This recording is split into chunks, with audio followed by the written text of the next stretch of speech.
we're going to take the first derivative test. We're going to find critical points, stationary points, relative minimums and maximums, and sign charts. We're going to use sign charts actually. So let's find the relative minimums and maximums for this function y equals 3x squared plus 5x minus 6. First, we need to know what relative minimum or maximum points are. So for a graph like this, relative minimum or maximum will be at this type of point or this point. And there we will say that the critical points, the relative maximums are the critical points.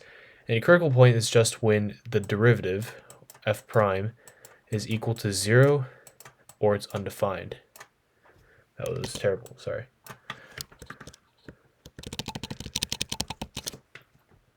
So to solve this, we'll have to find the derivative.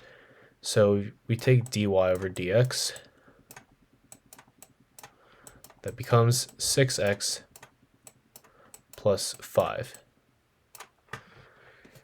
Now we need to find where dy over dx is 0, because at dy over dx, which is just a slope, that means our slope is 0. So normally the relative minimums and maximums are at flat points.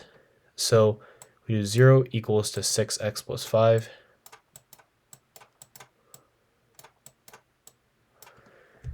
And then using algebra, we can find that x, when dy over dx is 0, get x equals to negative 5 over 6.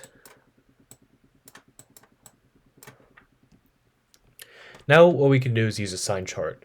So every school, every person does sign charts a little differently, but the way I do it is like this. You have negative 5 over 6. We use the function, which is 6x plus 5. And at negative 5 over 6, the derivative will be equal to 0. Left of it, so like negative 10, then we're obviously going to have a negative value. And positive of negative 5 or 6, like maybe 2, will have a positive value. So how does the first derivative test play into this? According to the first derivative test, if a function goes from negative to positive and it switches signage at a certain point, at that certain point it has a relative minimum. Conversely, if it goes from positive to negative at a certain point, so basically it changes signage again, it has a relative maximum. You can think about it the way as this is a slope and this is a slope, so you have negative slope, then you go to a positive slope, so you'll have a minimum, like right here. Or if you have positive then negative, then you have a positive slope, then you go to a negative slope. So that answers the first question. We have a critical point and a relative minimum at x equals negative 5 over 6. I already wrote that down. Okay. Now what we're going to do is this.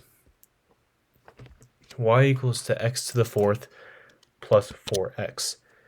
Now we want to find where the relative minimum and maximums are. So what we'll have to do is take the derivative. The derivative, which is dy over dx, that is equal to 4x cubed plus 4. If we want to, since we know dy over dx is 0 at relative minimum maximums, or undefined, we'll have to do, we can factor out a 4, so we'll have 0 equals to x cubed plus 1. X cubed is a cubed, and 1 is also 1 cubed, so we have like a cubed plus b cubed. If you learned this from algebra, that equals to x plus 1, or in this case, it equals to x plus 1, and then times x squared minus x plus 1.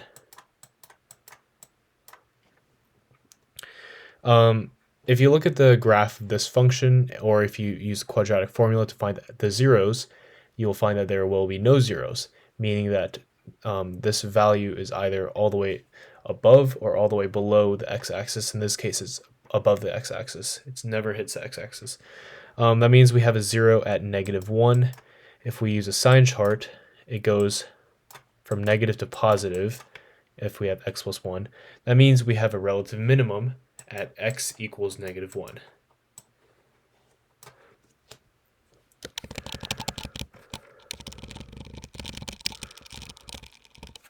Let's go to the last question. Y equals to sine x minus cosine x.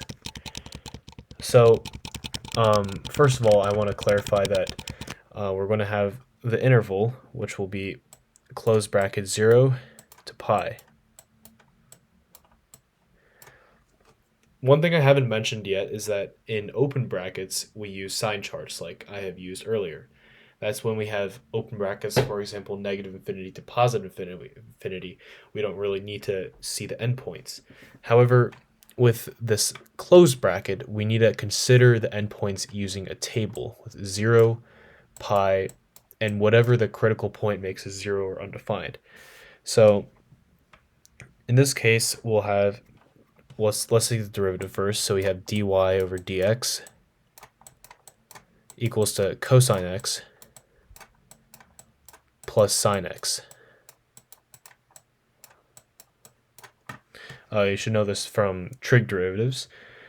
And if you mess around a little bit, you can get 0 equals cosine x plus sine x. And then let's say cosine x equals to negative sine x. Then you try to find the value of x between the interval that makes that equal to each other. And I'm not going to explain how I got to this, but we'll have x equals to 3 pi over 4. Now we don't know if it's a minimum or maximum because we need to use a table. So we're going to put this into the table, 3 pi over 4, 0, and pi. So it goes from 0, 3 pi over 4 to pi. Because in closed intervals, it is very common to see that relative minimums or maximums are put on the endpoints of the function. So if you put 0 into y equals sine x minus cosine x, you get negative 1, which is 0 minus 1. If you put 3 pi over 4 into this, you get root 2 over 2 plus root 2 over 2, so that's just root 2. And if you put pi in there, we get 1.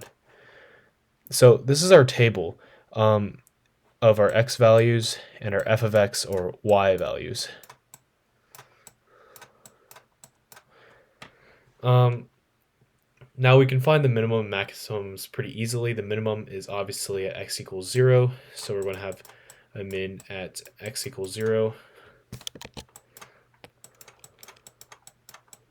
At x equals 0, we have a minimum for y equals negative 1 because it's the lowest point on this interval. Then at pi, we do not have a relative maximum because 1 is smaller than root 2. So we have a max at x equals 3 pi over 4.